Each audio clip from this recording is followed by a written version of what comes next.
Oto monitor BenQ Mobius AX3415R, największy, najnowszy monitor serii dla graczy Mobius, który jest również dedykowany grom wyścigowym. Jest to trzeci monitor po BenQ AX3501R oraz BenQ AX3203R, który został stworzony z myślą o grach wyścigowych. I tak też się składa, że przez ostatnie 2 lata używałem 32-calowego monitora i też miałem okazję testować 35-calowy monitor od BenQ. Tylko wtedy miałem małe biurko i monitor zajął praktycznie cały blat. Na całe szczęście teraz mam duży i szeroki blat, więc ten 34-calowy monitor zmieścił się bez problemów. I tutaj też chciałbym dodać, że to nie jest recenzja, tylko pierwsze wrażenia z użytkowania, więc nie będę się zbytnio zagłębiał we wszystkie ustawienia, a także szczegóły techniczne. Ale chcę wykorzystać fakt, że ten monitor jest stworzony do gier wyścigowych, więc jaka może być najlepsza pozycja do jego przetestowania niż gra rajdowa. W tym wypadku mówimy o nadchodzącym WRC 10, którego demo zostało niedawno udostępnione. Niestety wersja demonstracyjna momentami była trochę problematyczna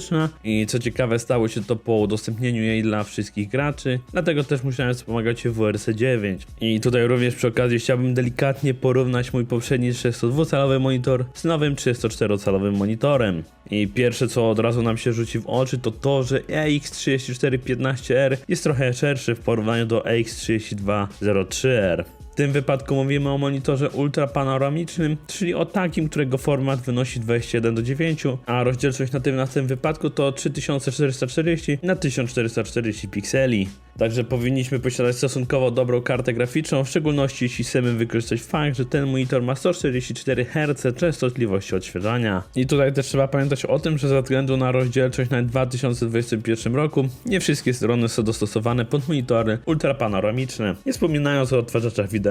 Oczywiście zawsze możemy zmienić rozdzielczość monitora na chociażby 2560 na 1440 pikseli i problem z kompatybilnością znika. Tutaj jeszcze porównując wygląd tych dwóch monitorów, to śmiało można powiedzieć, że 32-calowy jest bardziej elegancki i stonowany, więc idealnie się sprawdził w naszym luksusowym gabinecie i nikt nie powie, że jest zbyt ekstrawagancki. Co innego w przypadku 34-calowego monitora, tutaj od razu widać, że jest bardziej gamingowy, a to za sprawą tych pomarańczowych pasków na jego podstawie, które nie wiem do czego miały pasować, ale zakłóciły jego stonowaną kolorystykę i wygląd. Sama podstawa pozwala nam na regulację wysokości nachylenia ekranu, a także daje nam możliwość obracania go na boki.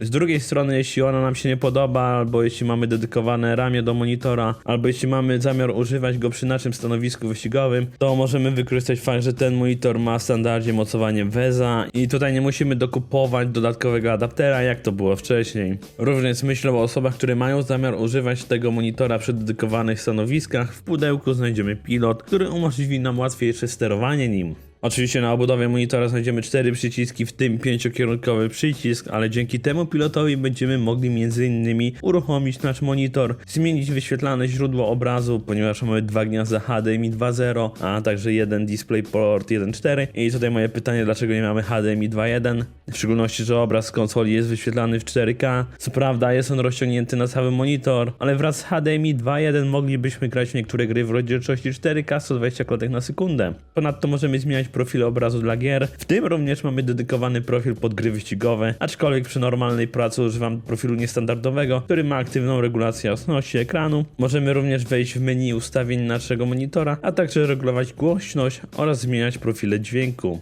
W tym wypadku mamy wbudowany system dźwiękowy Trevolo, z przodu mamy 2 2W głośniki i 5W subwoofer z tyłu. Dodatkowo mamy 5 profili audio, w tym jeden dedykowany grom wyścigowym. I oczywiście rozumiem, że nie wszyscy są przekonani co do wbudowanych głośników w monitorze. Sam używam słuchawek, kiedy korzystam z komputera, ale czasem przydaje się mieć głośniki w monitorze, szczególnie jeśli mamy znajomych lub jeśli mamy słuchawki na kablu i często przeszkadzają nam w trakcie gry. Dodatkowo głośniki w tym monitorze nie są do bani i jeśli postanowimy używać profilu pod gry wyścigowe, będziemy mieli bardziej podbity bas, co w przypadku WRC 10 przełożyło się na głośniejsze brzmienie rajdówek.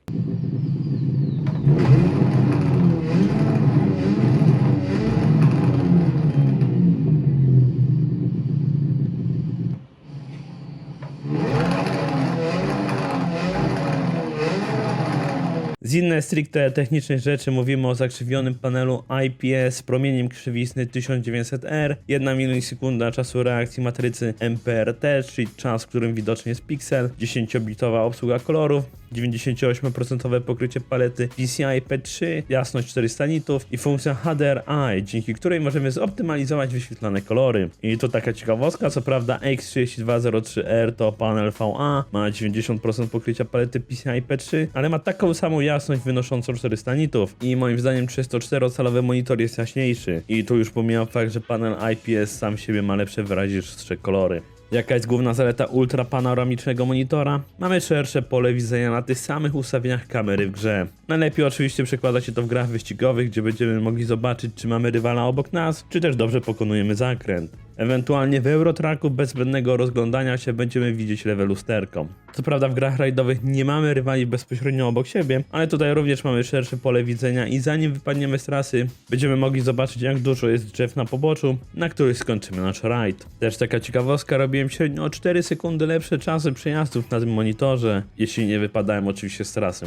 Dla innego przykładu, w przypadku używania programów do edycji wideo zyskujemy znacznie szerszy obszar do pracy. A jeśli chodzi o samą WRC 10, to w wersji demo mieliśmy 3 rajdy, a także 4 samochody do wyboru. Sama gra zadebiutuje na początku września i tak jak mówiłem na początku, wersja demo była trochę problematyczna ze względu na dziwne błędy graficzne, których nie było przed jej upublicznieniem. I z ostatnimi grami z serii WRC jest taki problem, że często są uważane jako znacznie gorsze w porównaniu do chociażby Dirta Rally 2.0. Osobiście uważam, że tak nie jest. WRC 9 było lepsze i bardziej przyjemniejsze do grania w porównaniu do WRC 8 i myślę, że to samo będzie można powiedzieć o WRC 10. Też trzeba pamiętać o tym, że gry z serii WRC nastawione są na zdecydowanie szersze grono odbiorców, którzy w większości przypadków grają na padzie. A do Dirta Rally lepiej jest podchodzić z kierownicą. Ale jak dla mnie lepsza fizyka jazdy po asfalcie jest w WRC 10 czy też 9 niż w Dirt Rally 2.0. Problem jest taki, że obydwu grach mamy zdecydowanie więcej tras shooterowych. No i też można zauważyć, że silnik graficzny ma już swoje lata.